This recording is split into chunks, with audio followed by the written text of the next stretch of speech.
Hola, me llamo Pilar y soy tu enfermera. Lo pongo entre paréntesis porque intentamos que la enfermera sea una persona cercana. No quita que no seamos educados, que podamos tratar a la gente de usted, pero intentamos que el paciente nos sienta cercanos, ¿no?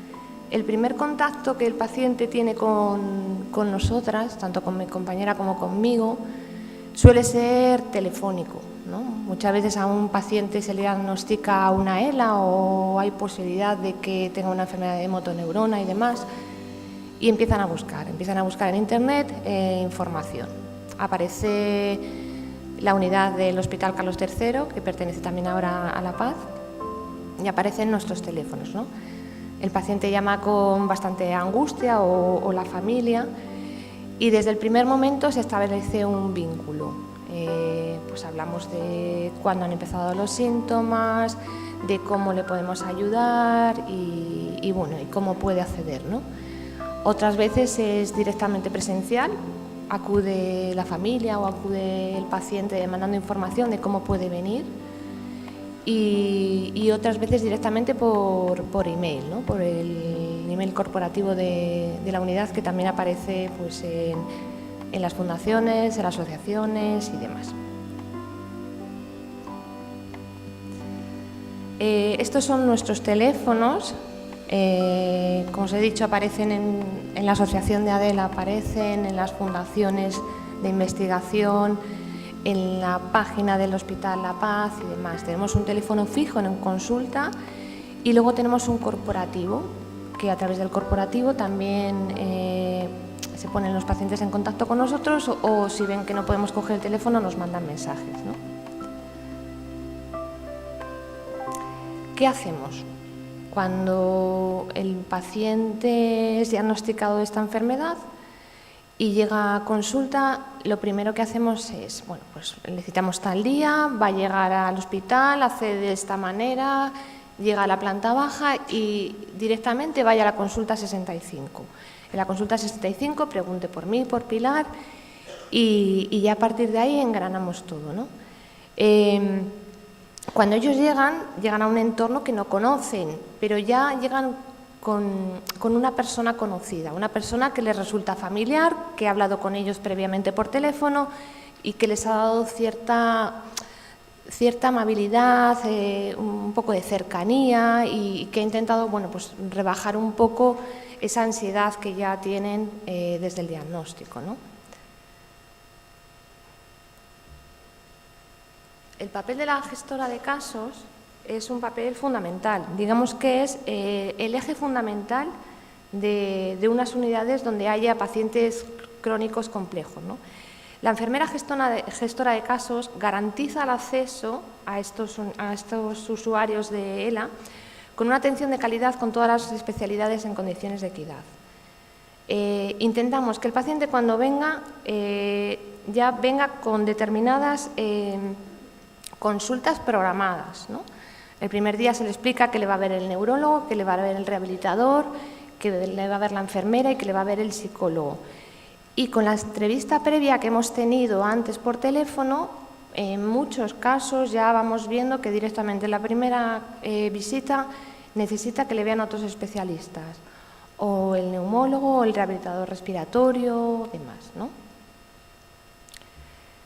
Según Linda Carpenito, la gestión de casos es el instrumento empleado para realizar la interacción mutua entre el gestor, el cliente y la familia, para identificar los objetivos de salud, las energías y limitaciones del cliente y los recursos disponibles para conseguir el estado óptimo de salud.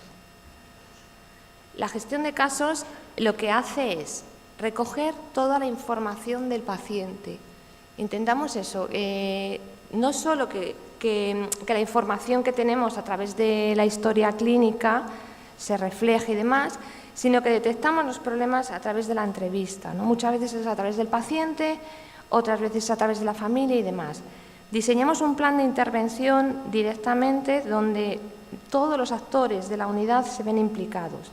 Coordinamos las actividades entre los distintos profesionales y optimizamos los recursos. Hacemos un abordaje integral, multidisciplinar y continuado. Está demostrado que una buena gestión de casos hace que disminuyan las visitas a urgencias, que la calidad de vida del paciente mejore y que se sienta cuidado, se sienta integrado en esos cuidados y se sienta acompañado, ¿no?, durante todo el proceso de la enfermedad. Como os he dicho, es un paciente con una enfermedad muy compleja que afecta tanto a nivel emocional, como motor, como digestivo, respiratorio. O sea, cuando a ellos les dan este diagnóstico, vienen como con un peso encima que no saben cómo quitarse ese peso, ¿no? Muchos de ellos han pasado por intervenciones de hernias discales, al ver que empezaban a andar mal. Han pasado por cirugías en la cabeza, pues porque parecía que era un neurinoma, parecía que eran otro tipo de afectaciones, ¿no?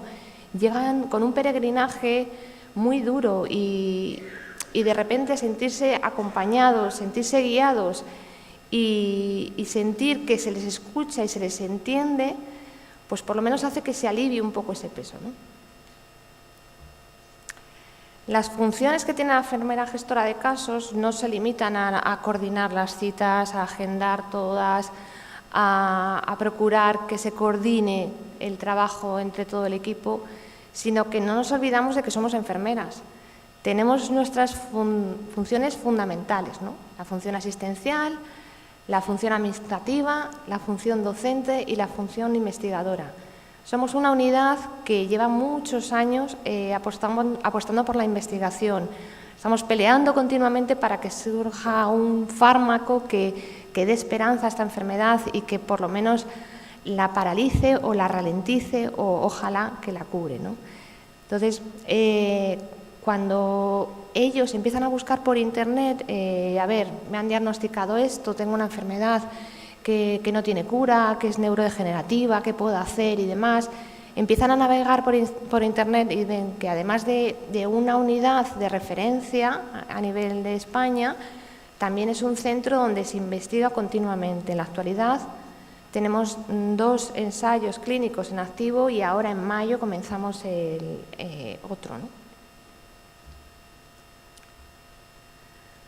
Como os he dicho, intentamos ser cercanos. Escuchamos al paciente, a la familia, a lo que nos quiere contar. No tenemos un reloj donde pone este paciente tiene 10 minutos y tenemos que espabilar, ¿no? La realidad es que las primeras visitas son arduas, espesas, porque tienen que soltar todo y tienen que contar todo, ¿no? Y nosotros también tenemos que conocerles. Nuestro horario es de 8 a 3, pero la realidad es que terminamos a las 4, 4 y media, 5, y al final con el teléfono corporativo también acabamos resolviendo cosas por la tarde, por la noche, porque bueno, pues son pacientes que necesitan mucha atención y que demandan esa atención, aunque no demandan todo lo que deberían con todo lo que tienen encima, ¿no? Intentamos crear un clima de confianza para que ellos se abran, expresen, cuenten y bueno, lloren lo que tengan que llorar, rían lo que tienen que reír y bueno, pues que nos encuentren ahí como alguien cercano y alguien que está a su lado, ¿no? Yo siempre digo que yo empecé aquí hace 12 años y cuando yo empecé hay un paciente que empezó también, ¿no? Este paciente sigue vivo y vamos de la mano, vamos los dos aprendiendo de la enfermedad, él como paciente y yo como enfermera. Y cada vez que nos dan las gracias por algo, yo digo, no, las gracias os las damos nosotros, porque vosotros cada día nos dais unas lecciones de vida increíbles. Si uno de nosotros estuviera al otro lado de la mesa, no sé si el comportamiento que tendría sería el que ellos tienen, ¿no? Que muchas veces se rebelan, pues tienen actitudes negativas y demás, pero por lo general, de verdad que dan unas lecciones increíbles y yo soy afortunada de poder disfrutar de ellos y de todo lo que me enseñan. Empatía es la palabra que nos define. Le comentaba a Verónica que durante años hemos tenido enfermeros en prácticas de aquí, de San Juan de Dios, Y bueno, pues al principio cuando llegaban nos decían, qué rollo, consulta, yo aquí no voy a aprender nada y demás. Y se han ido con una sensación totalmente distinta, ¿no? Porque a lo mejor en otros servicios aprenden muchas técnicas, aprenden diagnósticos y demás. Pero en la consulta de enfermería de la unidad de ELA lo que aprenden es eso, a ser humanos, ¿no? Es tan importante la humanización de la que hablaban antes, es tan importante entender y comprender a la otra persona que tienes al otro lado de la mesa, que eso se inculca y se enseña mucho en esta unidad, ¿no? Yo la verdad es que he tenido suerte con casi todas las alumnas que he tenido, que han demostrado y han sacado su lado humano, y en este tipo de unidades y en la gestión de casos yo creo que es algo fundamental, ¿no? Ser empático, ser humano y ponerte en la piel de la otra persona. Cuando llega el paciente, como os he dicho, la enfermera empieza a engranar todos los mecanismos para que el paciente sea atendido por todos, ¿no? Como veis, es un engranaje perfecto donde todas las piezas encajan y donde el equipo multidisciplinar, junto con los avances terapéuticos, intentan mejorar la calidad de vida y la supervivencia de estos pacientes.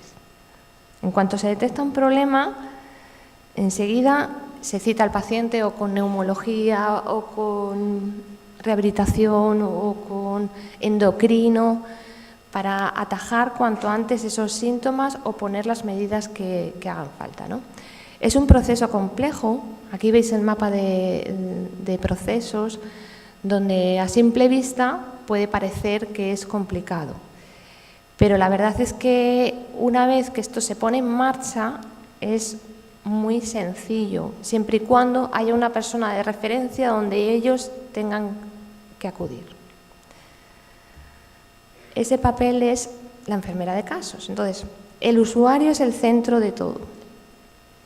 Como os he comentado al principio, en la primera consulta viene el neurólogo, psicólogo, enfermera y rehabilitación. Y a partir de ahí, según van surgiendo los síntomas, se va citando con distintos profesionales y vamos subiendo escalafones, hasta que llegamos al último escalafón, que es neumología y paliativos, que últimamente cada vez tenemos que citarles más precozmente, pues, o por las condiciones en las que vienen o porque se ha demostrado que una ventilación precoz, una gastrostomía precoz y demás mejora la calidad de vida del paciente, ¿no? El paciente es el centro, como os he dicho, y es lo que importa. Y a partir de ahí se va gestionando todo, ¿vale? La enfermera es el nexo de unión entre todos. El paciente en la primera consulta contacta con la enfermera y cuando termina su proceso vital también contactan con la enfermera para comunicarnos: oye, Pilar, ha sucedido esto, oye, Pilar, no nos encontramos bien, empezamos a no poder ir al hospital. Y bueno, pues somos conocedores en gran parte de la mayoría de los fallecimientos, ¿no? ¿Qué pasa cuando les dan el diagnóstico? Pues de todo. Curvas, curvas y más curvas, ¿no? Llegan, pues eso, incertidumbre, rabia, impotencia, desesperación. Y bueno, pues para eso estamos, ¿no? Para intentar mantener un equilibrio entre lo emocional y lo físico. Los psicólogos hacen una labor fundamental en la unidad y no están solo para el paciente, están para el paciente y para la familia. Siempre decimos que nuestra puerta está abierta. No nos basamos solo en las consultas programadas. La mayoría de las consultas de enfermería, sobre todo, son a demanda, o bien por teléfono o bien presenciales. Saben que de lunes a viernes, de 8 a 3, pueden acudir, nos pueden llamar y nos llaman también por la tarde, por la noche. La unidad de ELA, del Carlos III, lleva muchos años. La fundó el doctor Mora con un equipo formado por psicólogos, neurólogos, rehabilitadores, enfermería y fisioterapeutas, y eso se fue ampliando, ¿no? Él apostó por esta enfermedad, que al principio parecía que no quería saber nada de ella, era una enfermedad rara, complicada y demás. Y en el 2013 eso se fue ampliando porque nos anexionaron a La Paz, ¿no? Bueno, pues al principio hubo de todo, llegan compañeros de otro centro, hay que adaptarse, hay que complementarse y demás, ¿no? Entonces, al final la enfermera era la que iba hablando con el neurólogo, hablando con el neumólogo, hablando con el paliativista, hablando con el endocrino y demás. Y llegó un momento que dijimos, a ver, aquí tiene que haber comunicación y tenemos que poner en común los pacientes entre todos, no solo la enfermera. Empezamos, de hecho, con reuniones los lunes, vimos que eran bastante fructíferas y en la actualidad hacemos reuniones ya lunes y jueves, con todos los profesionales implicados en los cuidados. Ponemos en común los casos que tenemos cada día y se habla también, pues eso, de casos urgentes que requieren una intervención inmediata y demás. Este es nuestro equipo.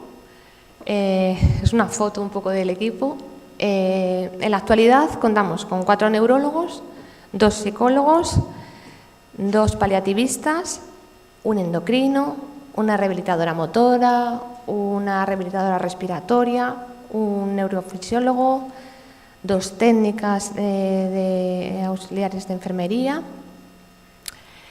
Contamos con el apoyo de 2 neumólogas, el apoyo imprescindible también de la unidad de paliativos del Hospital de La Paz, formado también por los paliativistas, psicóloga, enfermeras, toda una planta dedicada no solo a pacientes oncológicos, sino también a pacientes de ELA.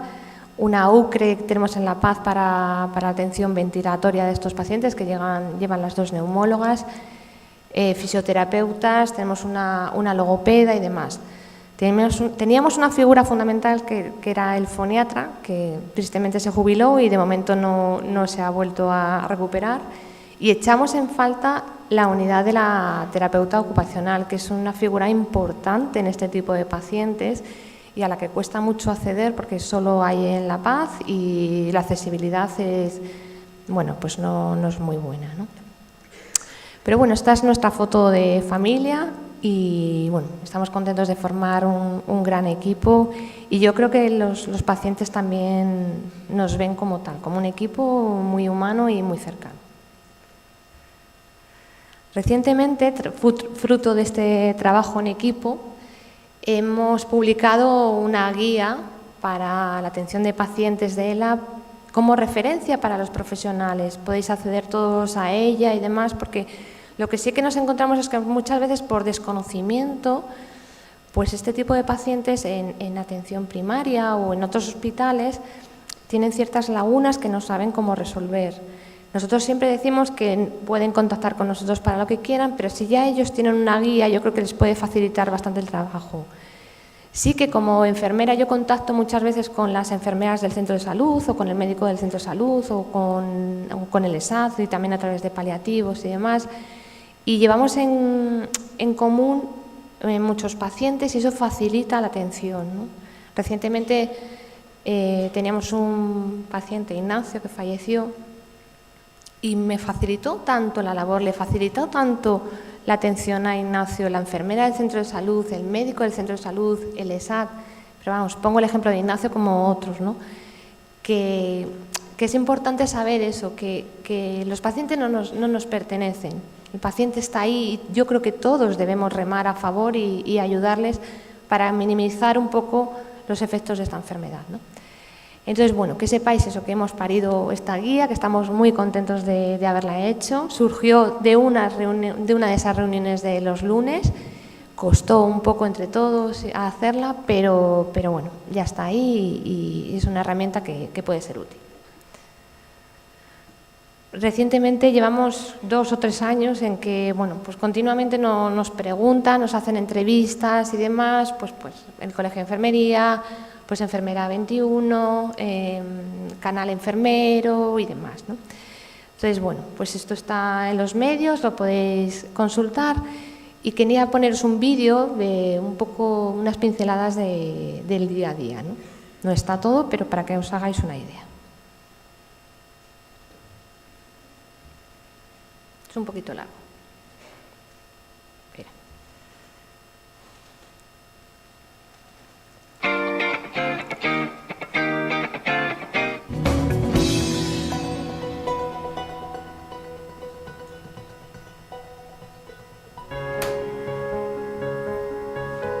Hola, buenos días. Soy Pilar, una de las enfermeras gestoras de casos de aquí de la unidad del Hospital Carlos III. Pasar. Os presento a Elisa. Es una de nuestras pacientes que, bueno, pues nos conocemos de hace tiempo ya, hemos pasado unas cuantas cosillas, ¿verdad? Y bueno, Elisa tiene sobre todo afectación respiratoria. La enfermera en esta unidad es como un nexo de unión entre todos los profesionales. Intentamos que el equipo multidisciplinar funcione y yo creo que bueno, que se está consiguiendo, ¿no? Pasan por diferentes especialistas y según vamos viendo las necesidades que tienen, intentamos gestionar todas las citas el mismo día. Si queréis vemos un poquito cómo es el recorrido que ellos hacen y bueno, y os cuenten un poco sus impresiones. Venga, acompáñanos. Vamos, Elisa. Elisa, tengo que decir que es el primer día que lleva hoy la silla eléctrica. Está hecha una campeona y se está sacando el carné a marchas forzadas.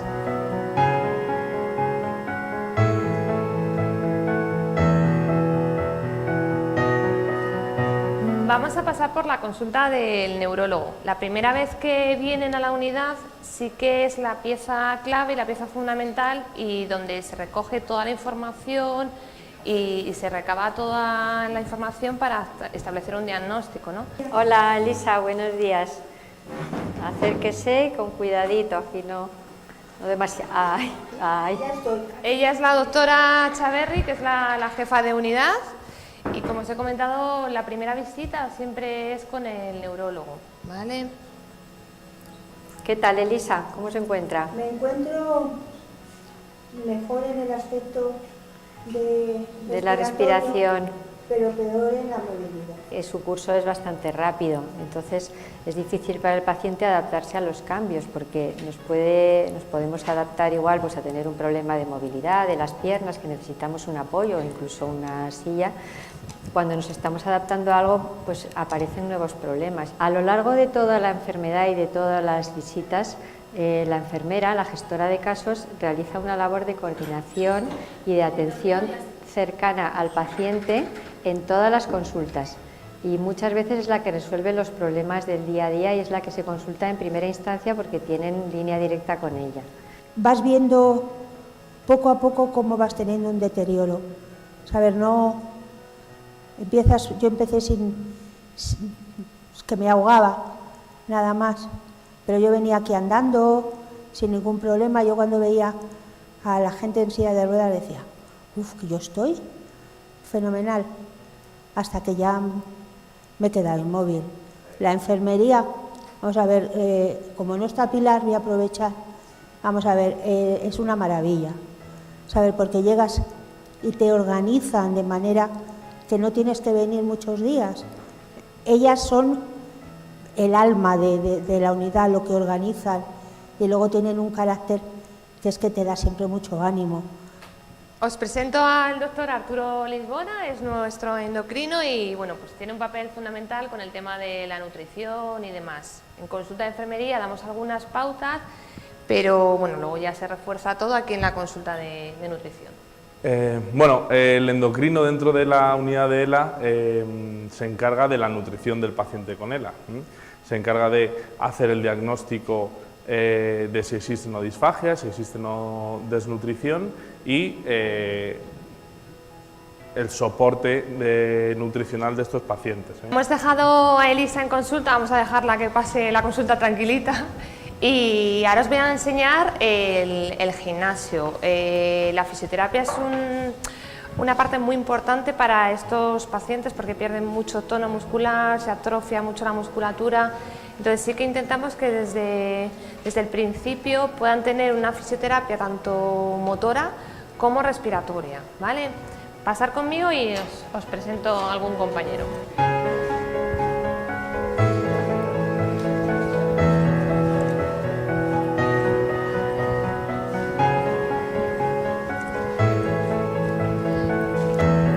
Os presento a Miguel, que es uno de los fisios de aquí que tenemos para pacientes con ELA, se encarga sobre todo también de la respiratoria y tal, que como os he dicho es súper importante, ¿vale? Os dejo con él.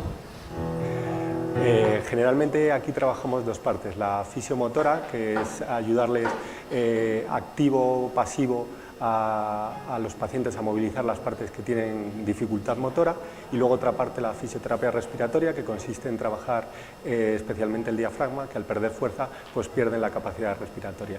Os voy a presentar a la doctora Santiago, es una de las neumólogas que tenemos en la unidad y es una pieza clave, porque bueno, al principio el neurólogo es el médico de referencia, pero a medida que progresa la enfermedad, tanto en neumología como paliativos, se hacen imprescindibles. Si queréis, está empezando a ventilar a un paciente, os dejo con ella y que ya os explique despacito. Lo que hacemos es una valoración desde el punto de vista respiratorio, porque los pacientes con ELA luego hacen una progresión y suelen hacer un fallo respiratorio a lo largo de su enfermedad. En este señor la espirometría era dudosa, no podía hacerla bien, entonces en una prueba de sueño se vio que hipoventilaba. Entonces le hemos empezado hoy a poner el ventilador. Este es otro despacho que tenemos para adaptar a los pacientes a ventilación y la tiene puesta, la está tolerando muy bien. Aprovechando que la doctora está ventilando y os ha comentado de las espirometrías, vamos a llevar a Andrés a hacer una para que veáis, ¿vale? Andrés además lo da todo con las espirometrías, ¿a que sí? La verdad es que tiene muy buena disposición, Andrés. Pues te vamos a hacer una espirometría, ¿vale? Ya sabes que es muy importante para tu enfermedad, para ver la capacidad pulmonar. Muy bien, muy bien. Coge aire, sopla fuerte. Ahí sigue, un poco más. Coge aire. Ay, muy bien, retírate. Perfecto. Bueno, seguimos con nuestro recorrido, siempre con una sonrisa, eso sí, ¿verdad? Siempre con una sonrisa. Que vamos a pasar con el foniatra. Estos pacientes muchas veces presentan disartria, disfagia y tal. Y bueno, pues este es el profesional de referencia para que valora, bueno, pues si necesitan logopedia, si necesitan alguna prueba específica y demás, pues para intentar mejorar también la comunicación, el lenguaje y el habla, ¿no? Que el lenguaje es una de las cosas que suelen perder y afecta mucho, ¿no? No poder hablar, no poder expresar lo que necesitas, lo que sientes y demás.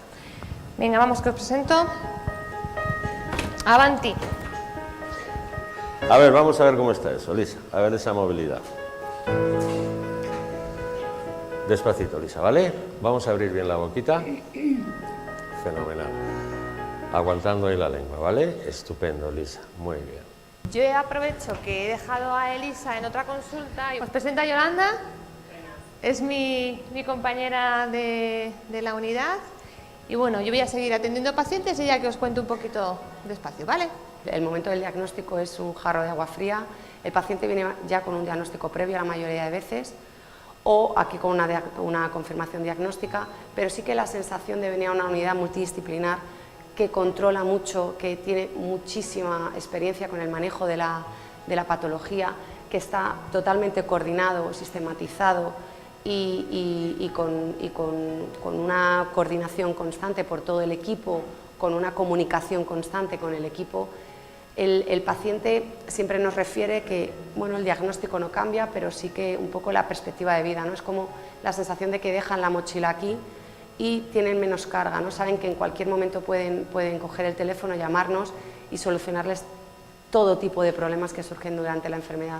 La familia es parte fundamental en esta enfermedad. Tenemos que identificar un poquito, ¿no? Si hay sobrecarga del cuidador, quién es el cuidador principal, si es formal o informal, si es la propia familia, si es la pareja, qué rol tenía anterior a la enfermedad y qué rol va a tener ahora. Con la familia la comunicación es constante, porque bueno, pues van apareciendo cosas y tenemos que intentar solventarlas lo antes posible. Pues nada, ahora con vuestro permiso vamos a seguir trabajando, que tenemos pacientes esperando y bueno, esperemos que os haya gustado y para lo que necesitéis aquí estamos. Muchas gracias. Alberto. Hola, ¿qué tal? ¿Cómo estamos? Bueno, pues esto son unas pinceladas de nuestro día a día, ¿no?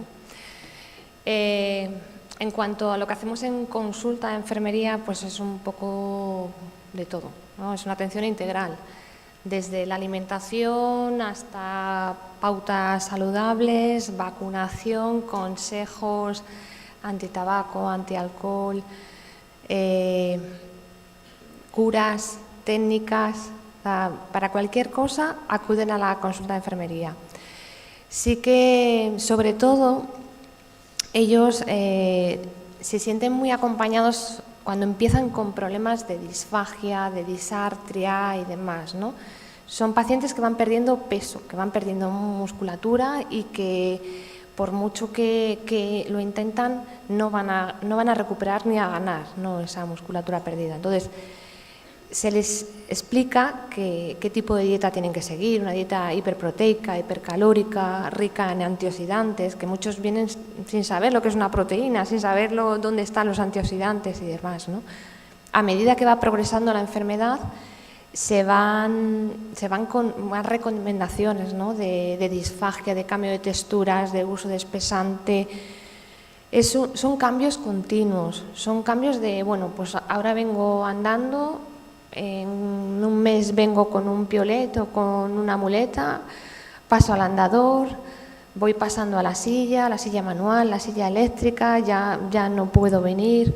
Entonces, en cada uno de esos pasos y de esos cambios que tienen que hacer, todos les vamos dando la información, ¿no? La enfermera con sus pautas, el rehabilitador con sus recomendaciones, el endocrino, el neumólogo, bueno, pues un poco todos, ¿no?, el neurólogo y demás.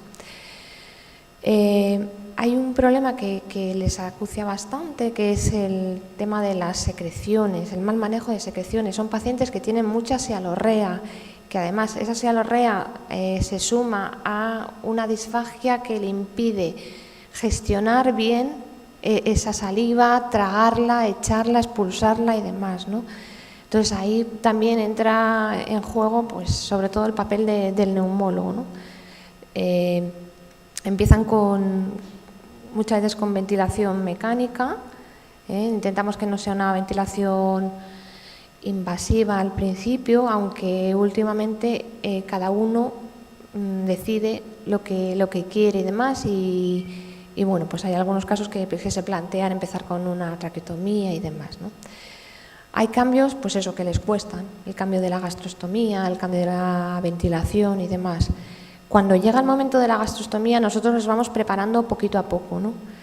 Pues eso, empiezan con una disfagia leve, luego empiezan con una disfagia a líquidos o a sólidos, hay veces que directamente vienen con una disfagia mixta, con una pérdida de peso importante, se van pasando escalas de nutrición y demás, y poco a poco se va viendo en el equipo cuando hay que preparar al paciente para proponerle la gastrostomía, ¿no? Se le explica la técnica, se le enseña la sonda, se le cuenta cómo va a ser la técnica, dónde va a ingresar, a cargo de quién va a estar, y se va programando todo con paliativos. Paliativos contacta con radiología intervencionista, les dan una cita y a partir de ahí empezamos el mecanismo, ¿no?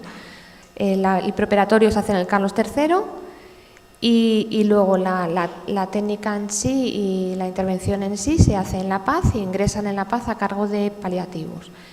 Es importante contar que muchos de los pacientes que vienen de otras comunidades o incluso de Madrid, de otros centros, cuando le hacen la gastrostomía, directamente le hacen la gastrostomía y le mandan a casa. Entonces, cuando llegan a casa se encuentran con dolor, con dudas, con dificultad para saber cómo es el manejo de la sonda, de la alimentación y demás. En este aspecto lo cuidan mucho, ¿no? El paciente, como os he dicho, ingresa a cargo de paliativos en la Quinta Diagonal Y hasta que el paciente no está bien adiestrado, que se comprueba que no hay dolor, que no hay efectos adversos, que tolera la nutrición y se ve si sale con una nutrición mixta, una nutrición oral o una nutrición exclusivamente enteral, el paciente no se va a casa, suele ser una media de 4 o 5 días, ¿no? El tema de la respiración, como os comentaba, es un problema que es difícil de manejar, pero que tenemos unas cracks de neumólogas también que empiezan a ventilarles, se empieza una adaptación en consulta, luego el BiPAP se le manda al domicilio y empiezan con el BiPAP. Hay veces que necesitan el tosedor para ese manejo de secreciones. Ten en cuenta que la atrofia muscular es a todos los niveles, a nivel respiratorio también. Entonces necesitan un aparato que les ayude a sacar esas flemas. Con todo esto, ¿qué hacemos? Cuidarles a todos. Cuidar al paciente, cuidar a la familia y cuidar al cuidador. El cuidador es una pieza clave y no solo sufre la enfermedad el paciente, sino que la familia también lo sufre, con lo cual tenemos que mimarles, tenemos que oírles, escucharles y acompañarles en todo este proceso, porque deja una huella importante e incluso cuando ellos están 24 horas cuidando a un paciente de ELA, o a su marido, a su hijo, a su hermana, y son años y años de cuidados 24 horas, ¿no? Muchas veces dicen, no, es que ¿cuánto va a durar esto? ¿Cuánto va a pasar? ¿No? Pero cuando el paciente no está, también lo echan en falta porque han dedicado su vida por completo a ellos y de repente se encuentran una sensación de vacío horrible. Entonces hay que acompañarles durante la enfermedad y hay que prepararles también para cuando ellos no están y ayudarles también cuando ellos no están, ¿no? Y ya solo terminar con esto, la importancia de los cuidados, de la humanización que antes comentaban y que siempre intentamos llevar a cabo. Este paciente es un paciente que veíamos en la unidad, está en uno de los ensayos clínicos, es cantante y él llegó en una situación con un riesgo social importante por determinados temas y demás. Era un paciente alegre, muy amable, muy afable y más o menos llevaba bien la enfermedad. Y decía que mientras él pudiera hablar y pudiera cantar o pudiera tocar la guitarra, quería seguir adelante, ¿no? La enfermedad ha ido avanzando y la guitarra ya no la podía tocar y cantar malamente. Entonces, él llegó un momento que dijo, va a ser mi cumpleaños, cuando sea mi cumpleaños, después quiero plantear una sedación, ¿no? Quiero hacer una fiesta a lo grande con todos y después una sedación. Las condiciones en que este paciente estaba en el domicilio ya no eran las adecuadas para tener unos cuidados adecuados, ¿no?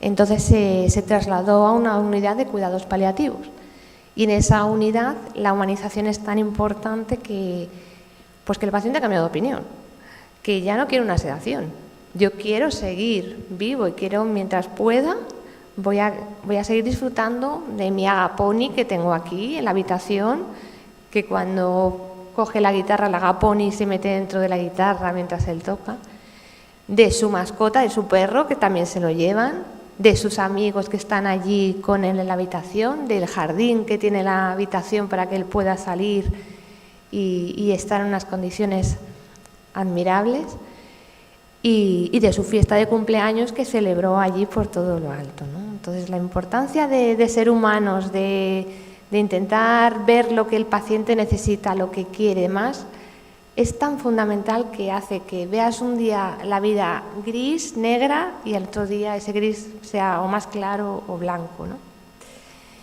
Y por último ya, este es otro paciente que igual también está en un ensayo clínico. Es un paciente que ha sido siempre muy optimista, muy guerrero, muy positivo, pero igual, aunque respiratoriamente no está mal, pues él ha visto que ya está dependiente para todo y que, que al final todo lo que él quería hacer en la vida y todo lo que pensaba que iba a ser su futuro, pues ya se ha truncado, ¿no? Se ha truncado, perdón. Y recientemente nos ha comunicado que quiere poner en marcha la LORE, ha activado el protocolo y bueno, pues a la vez que activa el protocolo de la LORE, pues quiere donar órganos y quiere ceder el cerebro para investigación, ¿no? Entonces aquí tenemos las dos caras de la moneda, entendemos su postura. Por un lado dices, bueno, te da pena que una persona se vaya, pero se va dando vida, ¿no? Entonces vamos a intentar acompañarle y ayudarle en este momento, ¿no? Entonces nos mandó un mensaje diciendo que no quería 20.000 llamadas ni 20.000 mensajes, que lo único que quería era un vídeo para despedirse de él. Y bueno, pues le mandamos, yo personalmente le mandé un vídeo y le dije que, bueno, pues que me quedaba con todo lo bueno que había vivido con él, de sus experiencias, de sus viajes, de su viaje a Islandia, que era un viaje que yo tenía pensado y que por supuesto cuando fuera a Islandia me acordaría de él. Y entonces cogí y me mandó fotos de su viaje a Islandia y con eso me quiero despedir.